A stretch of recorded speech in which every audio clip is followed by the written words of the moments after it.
When it comes down to things in the automotive industry, you can just have blind brand loyalty because sometimes there are things that are just so painfully similar that to argue about their differences would almost just make you look silly. Except it's kind of a lot of fun. It's like, what's the difference between, Carl's Jr. versus Hardee's? Well, there's not a difference except when there is. I'm Alex at FI on Instagram, and on today's episode of Opposite Lanes, we're gonna be comparing a Subaru FRS versus a Subaru BRZ versus a Scion FRS. Let's go.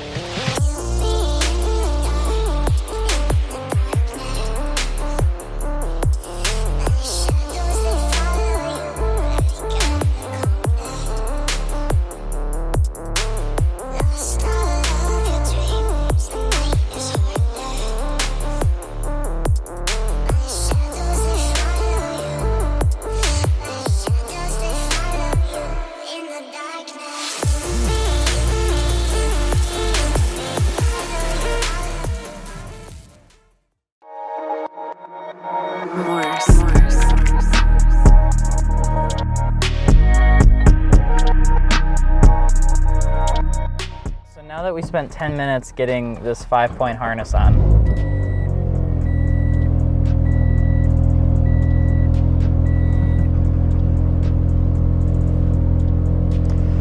there's a lot of differences between the Scion FRS and BRZ, and we're gonna talk about them. This is Salem's. He's got a BRZ on Victory function fenders, some KW V3 club split coilovers, which are actually pretty good. And he's got some nameless long tube headers, mid-pipe, catback, strut bar, got some Recaro seats, G-force 5-point harness, welded in half cage. He decided to take the back seats out, and there's no cup holders. Right, F1R wheels, and let's go. All right, so this is Salem's Subaru BRZ.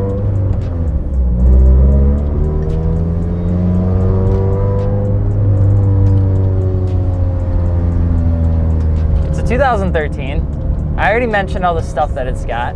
And you might be wondering, Alex, why would I choose a Subaru BRZ over a Scion FRS? Now, there is a few key fundamental differences between the two that people will argue about for the rest of time, okay? Number one, it's got a different front fascia, slightly different front fascia. Essentially, what they did is you have the Scion FRS that goes this way, and then with the BRZ, they just flipped it. Pretty much it. The BRZ has a mustache, if you didn't know that, which is pretty cool, and the Scion does not. A couple other things to mention is just different trim levels that you could get in between them. They had this piece that came in aluminum versus a fake carbon fiber. They had push to start options between the two. There's a couple key things, but they came within the trim options. So really, at the end of the day,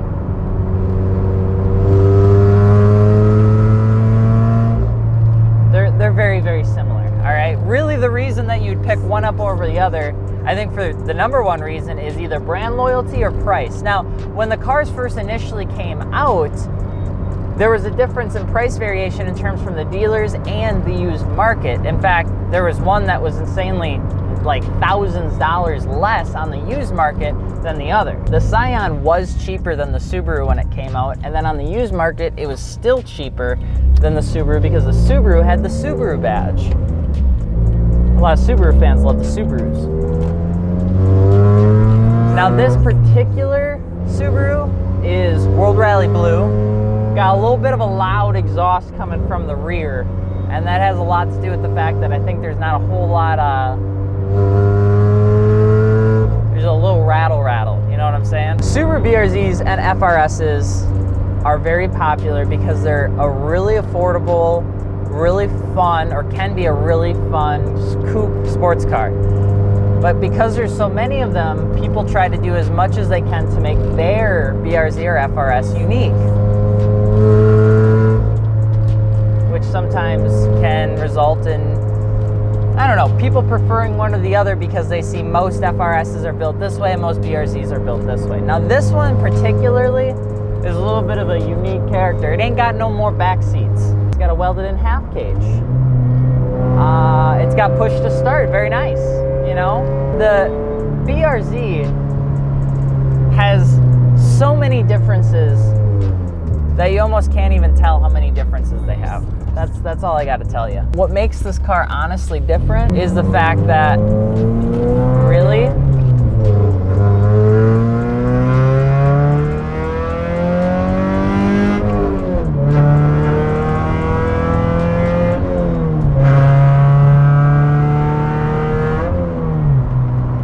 we were going 58 miles an hour just now. Don't worry, the speed limit was 55. There's really not a whole lot to explain. Now, Salem says that really the biggest thing about picking a Subaru over the Scion was the fact that it was a Subaru. That was pretty much it. That came in the World Rally Blue, it was a Subaru, it was more wildly accepted on initial release, and that's pretty much it. Now, if you look at the modifications of each car, the modifications are very different between the two. This is definitely more rough and tumble, in-your-face race car status, which always leaves me a bit questionable. In my opinion, I think that if you ever daily drive a car, the last thing that you would want to have in that car are racing harnesses. Racing harnesses suck. They are and supposed to be specifically for racing. And even then, a normal 2-point, 3-point seatbelt is going to do you just fine. Here's a couple things that I don't like, or that would probably be some cons to the Subaru BRZ.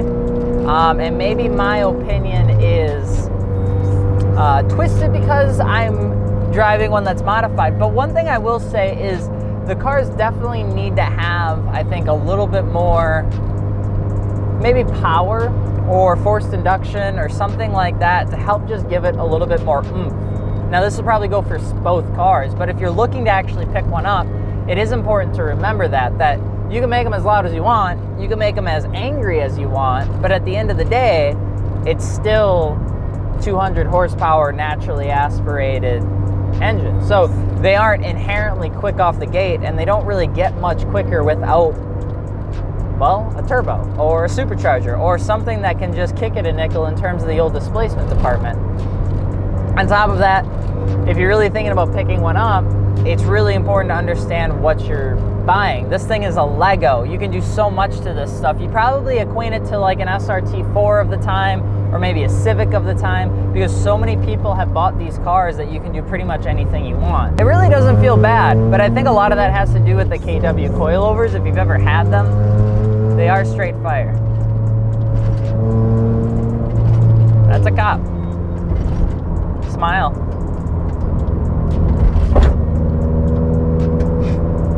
So we drove the BRZ first, specifically first, because of just how loud and obnoxious Salem's car actually is. And now what we're gonna do is we're gonna get into the FRS and we're gonna see if there really are that many differences, or if the differences hide pretty much only in the modifications. But I'll tell you what, the BRZ does get -1 point because for some reason they allow you to take out your coffee cup holders, and I couldn't bring my coffee with. Let's go check out the FRS.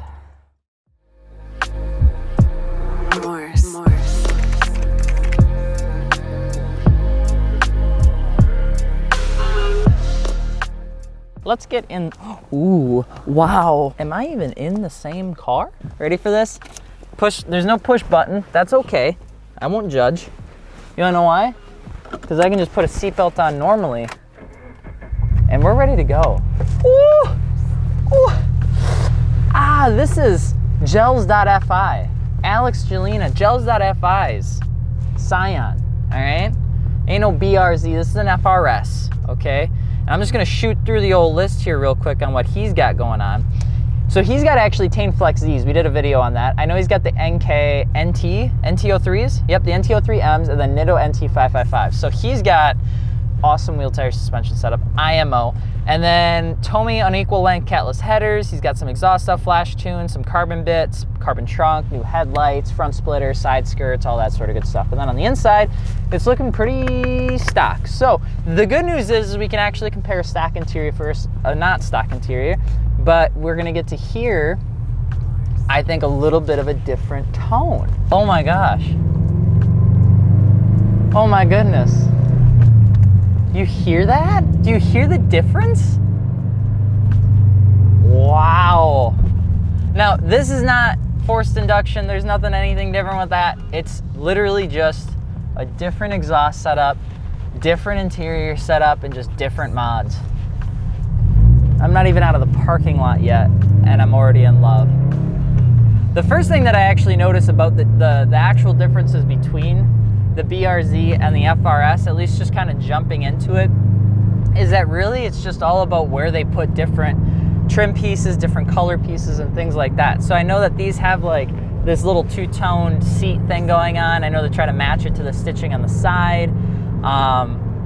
But for the most part, it's all at its core literally the same. The difference here between the two cars is 100% modification and absolutely 0% factory differences. Now, that might get a couple people upset saying, well, there is a difference between the FRS and BRZ. Here are the differences between it. And it's like, yeah, I'm sure that there's very minute differences. They claim that the FRS or the BRZ have softer springs and that causes more understeer at high speeds, that can happen, or that sometimes the viscosity in the damper fluid could be different. Honestly, in all honesty, you will not notice a difference when you're driving the two. What you notice in the difference is actually what the mods are. Because when I look at this, I mean, sure, it doesn't have a push to start. It doesn't have the same things that the Subaru had. But besides a different paint color choice, besides the fact that this was probably a couple thousand less because it had a Scion badge and not a Subaru badge,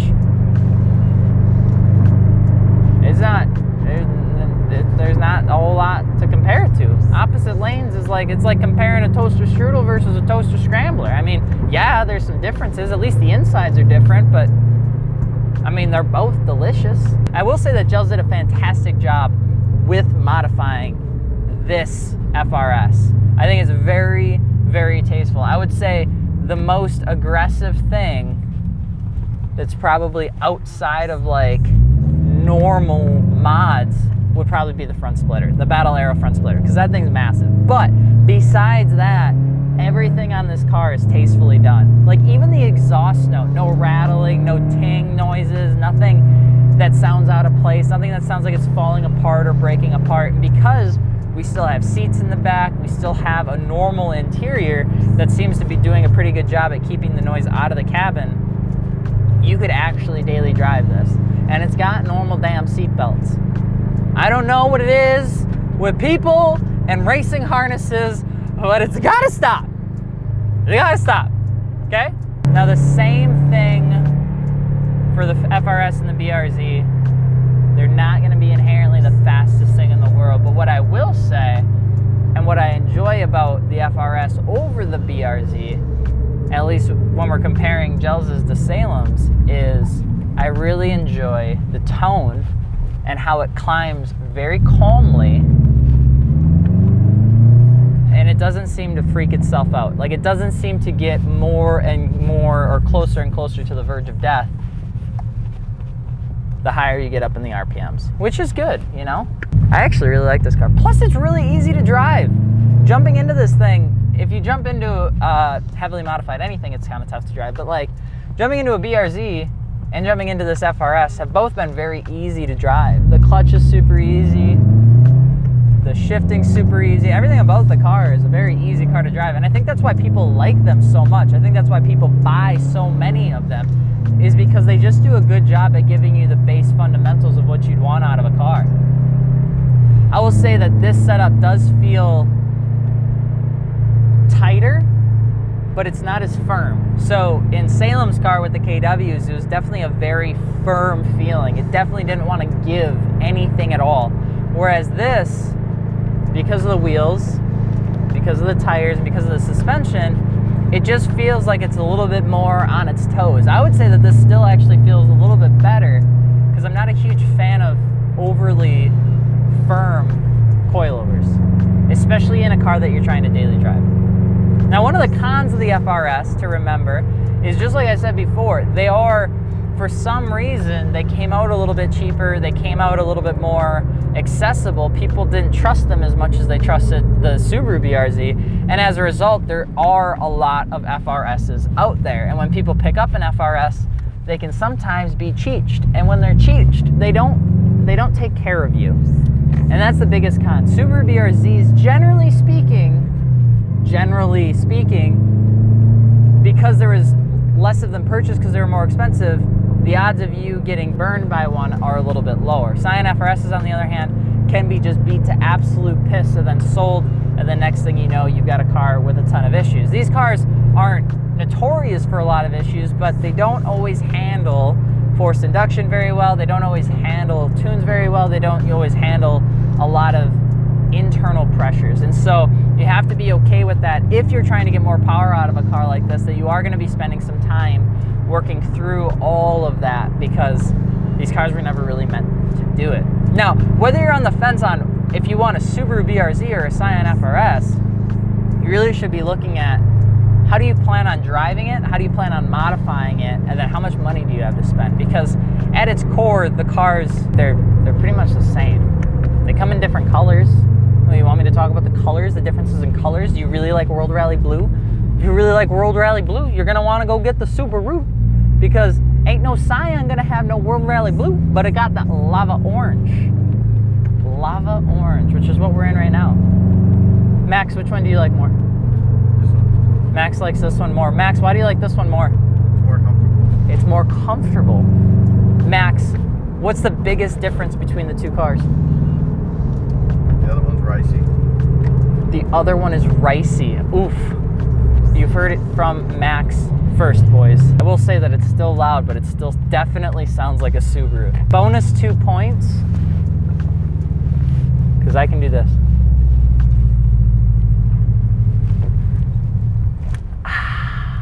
If you wanted to watch this video in 5 seconds, the answer is that they're the same. But I like the Scion FRS a little bit more, mostly because of the modifications, but also because the interior is still in one piece. Salem's is not, and it's got racing harnesses, so I can hear every single time a squirrel humps a tree. So in terms of which one to go with, stock for stock, personal preference based on color options and things like that. But in my limited knowledge of comparing one modified one to another modified one, FRS is looking a little strong in that department. Exhaust note, perfect. Interior, very nice, comfortable to drive. It's not perfect. It's not real carbon fiber. There's not real parts everywhere. There's lots of plastic and things like that to keep costs down. But you're not buying one of these to have the best quality in the world. You're buying one of these because you want to have a Lego car. And when it comes down to it, both of them will do it very, very well. Whether they come out good or not, that it's entirely up to you. So when it really comes down to it, one has a mustache and one does not. One is slightly angrier and one is not. One has side skirt inserts that are fake, and well, the other one does too. Really what it comes down to is which one is your personal preference. This one was just built by Gels and this one was just built by Salem, and they have completely different driving experiences because they decided to do that. The cars are identical. What really is the only differences are the minute changes in paint color and whether or not you want to say you own a Scion or whether you own a Subaru.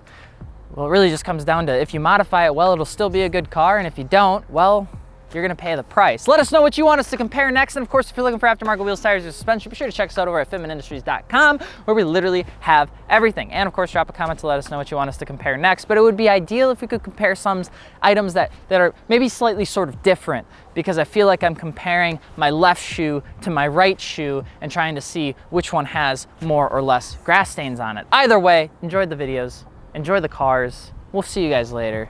Peace.